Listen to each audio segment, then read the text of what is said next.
Let's go to Clare Muldoon. Clare, I know that you have strong views on this. My personal view is that this is, just because we can do something, does that necessarily mean we should? What do you think? Well, that's my starting point. Because you can doesn't mean to say that it's right or that indeed you should. There's plenty of things that we can do that we really ought not to because of legality or health risks or whatever. Now, this is quite an extraordinary story because it started back in August when the transplant was done between two sisters in August of this month in Oxfordshire.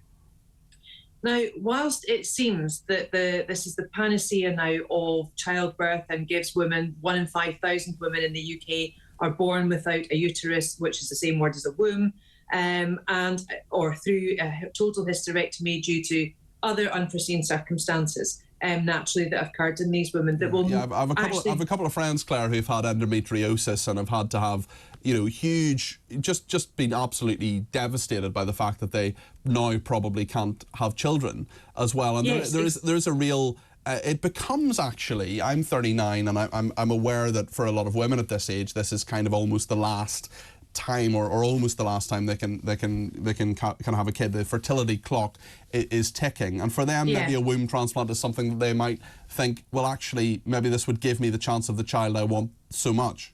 Yes, it could do, and invariably it does. There's been at least 2 reportings of live births after this has happened in the US, and in Sweden it happened successfully as well. However, the point remains though, Peter, whilst this is a great thing, bringing new birth and new life into the world, it has to be really regulated, and I think that's where the crux would be. There is not wanting to be gender critical, but we have the situation where trans women now are saying, well, the definition of a woman is if you're born with a uterus, if you're doing this, if you've got that and you haven't. What then is to stop a trans woman from actually getting one of these transplants? I think that's the part embryo of the, inserted. I definitely agree with you, Clare, that that's part of the debate. I suppose another but it's a real part of the debate, though, Peter, because things happen. It opens the floodgates for things. We've seen it often, I just wonder, and I hope that this is not the case here. It needs to be stringently regulated. What about adoption? Because I volunteer in the care system, I mentor a kid. I try not to talk about it too much because it makes me sound as if I'm sort of trying to come across as Mother Teresa or something. But it's just something that's been part of my life. I've done it for 5 years now. I know a little bit about the care system. I know that there are amazing people who are foster parents and adoptive parents in this country. I also know there's some really bad bits of the care system. There's some really bad foster parents. Well, historically there has been really bad things about the care system. But yes, indeed. I mean, I think there is a huge gap, there with children being able to be. There are 80,000 kids in the there are 80,000 kids in the care system, Clare, and they need a home too. And I just think there are so many people who should really consider adoption who don't. Yes, and I think that is a real option, and I just wish it was discussed with people, especially women when they might be going to a clinic to get rid of an unwanted pregnancy. There are ways of actually fulfilling the gap, of enabling a child to be looked after in a loving, caring family environment. Now, the womb transplant issue is part of it, is part of the whole thing. Fertility is part of the whole thing. IVF is part of the whole thing. We as a society are too strong in what we want. I mean, look, we've got the iPhone, the iMac, the iPad. What does it begin with? We're too close. We're too wanting for our own things. And sometimes we can't see the wood for the trees. Other options are there. And I just wish, this is wonderful advancement in medical science, etc. But again, the starting point for me is, as I said at the top of the show, because you can, doesn't mean to make it okay. I think there's a lot of people who agree with you, Clare. We have quite a number of calls, texts and tweets coming in. We'll take a call in a minute. Dan says, good morning, Peter. Womb transplants to women? Absolutely. Womb transplants to men? Absolutely not. That's my opinion. Mandy in Pinner says, Peter, how are the drugs that presumably have to be taken to suppress rejection of the donor womb going to affect any potential fetus? Well, Mandy... Do you see, that's the other point. Women who have these implants have to be on immunosuppressants for years until they finish their family. They then have to carry the child to term and have a section. So the burden not only on the NHS but on the parents is huge, psychologically and financially as well. because as of yet, this is not available on the NHS. It's very much an experiment. Yeah. And I don't like the word experiment used in terms of families and children and babies and embryos. And I don't think it's a positive thing to talk about it like that. Stephen Millings in Belfast says, womb transplants, if I turn up at A&E with a heart attack and can't get treatment because the resources went into IVF, I'd be miffed. Jenny in Milton Keynes says, certainly no womb transplants for trans women, whatever next. A child is not a human right, it is a gift. Unfortunately for those experiencing condom malfunctions, an unwanted one, says Jenny in Milton Keynes. Paul Rainsbury is gynecologist and fertility specialist. We have finally managed to make contact with him. Paul, you're very welcome to the debate this morning. How are you? Thank you. Yeah, good. Finally, thank you. Paul, can you just let us know why you think that womb transplants are a good thing? I mean, the Oxford surgery by these experts in Oxford is fantastic, and it's just another step forward in the. I mean, I've been involved with infertility and gender selection for about 30 years.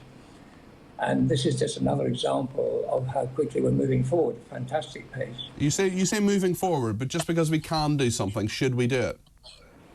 Certainly, if it benefits the patient, of course we can.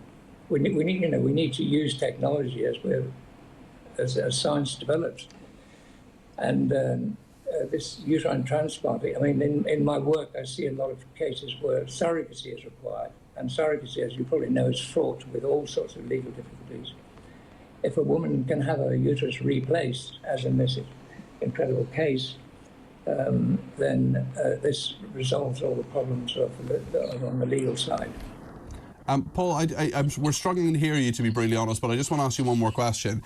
You say you're involved in gender selection. I know that's legal in Cyprus, but illegal in this country. That by itself will be something that a lot of people listening and watching this will not be happy with. Why do you think that's something that is desirable? Well, I mean, it's an individual choice. Couples, I see couples who are desperate to have the gender of a specific child with the chosen gender for a whole variety of reasons. One of the main ones, of course, is cultural and the pressure that's put on Asians, for example, by family members to come up with a boy.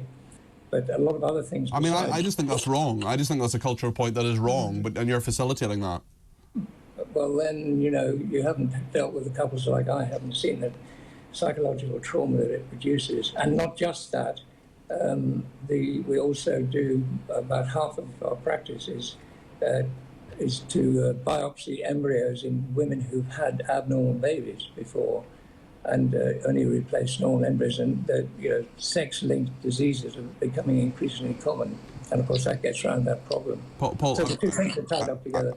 Thank you for your contribution. I'm afraid we're slightly struggling to hear you on the line. I don't want to cut you off, but I just think it's just going to be tricky to continue the interview. But Paul Rainsbury, gynecologist and fertility specialist, thank you.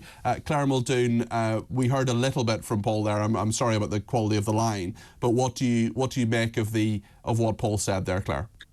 Well, Paul was very much coming from the patient point of view, and he's very patient driven. I want this, I want that, for a myriad of reasons. I'm not a doctor, I'm not a psychiatrist, nor am I a psychologist. What I am is a mother of 4 and, someone that I would like to think has a good moral compass. Gender selection for me is abhorrent on so many levels. Totally agree. If you want a child that much, surely you should be open to having any child possible, do you? I just think cultures, if you want a male or a female. I totally agree with you, Clare. And the other thing I wanted to mention is that, within the whole womb transplant issue, when the embryo is then placed in the uterus, does that woman then go through the same tests that's offered in the NHS for not only gender selection, but, for Down syndrome? Do they have the nuchal test to see? And what would they do then? Do they want a child that much that they were open to having any child? There's so many questions. I refused to have any of those tests because I was happy with the fact that I was pregnant, I was going to have a child, and I'd have been happy with whatever. Because you said no to those tests when you were offered them. I did twofold, because I would have been pleased with whatever child I got. I would have loved, and I did love mine. But also the tests are not definitive. They put you in an average bell curve, or an average of taking into consideration your age at the time of pregnancy, taking into consideration other things and scans that aren't definitive. You can't tell definitively if your child is disabled from any of those tests. Claire, stay where you are just for a second. Phil in Oxford has been in touch on text. 87222 is the number. Be sure to put the word talk in your text as well. Phil says, with the huge NHS waiting list for life-saving operations, cosmetic and vanity operations should be put on hold to release the surgeons to do important operations and save lives. Tony Tucker in Barrow in Furness on text says, as someone with cancer, Tony, I'm really sorry to hear that. I'm awaiting a life-saving transplant. We should not be transplanting for someone who wants children. A child is not life-saving and males should definitely not get them. Chris in Ottershaw says, my wife and I spent thousands of pounds on IVF in the 1980s, unsuccessfully, unfortunately. But the point is that we could afford it because we didn't have children. We saved up for it. IVF should not be financed by the NHS. That's someone who's been through IVF. Ian is in London. He's given me a call on 0344 499 1000. Ian, you're on talkTV. Good morning. What would you like to say about the womb transplant issue? Good morning, Peter. Good morning. I don't know. I'm absolutely horrified, quite frankly. I worked in the NHS for 25 years. And I spent some time on the heart transplant unit in South West London. It's a really hard thing to do, and many of them were unsuccessful, and they were life-saving. But this, I'm watching that chap from Cyprus. I actually found him quite frightening. I found him quite scary. I kept thinking of those Victor Frankenstein and Joseph Mengele.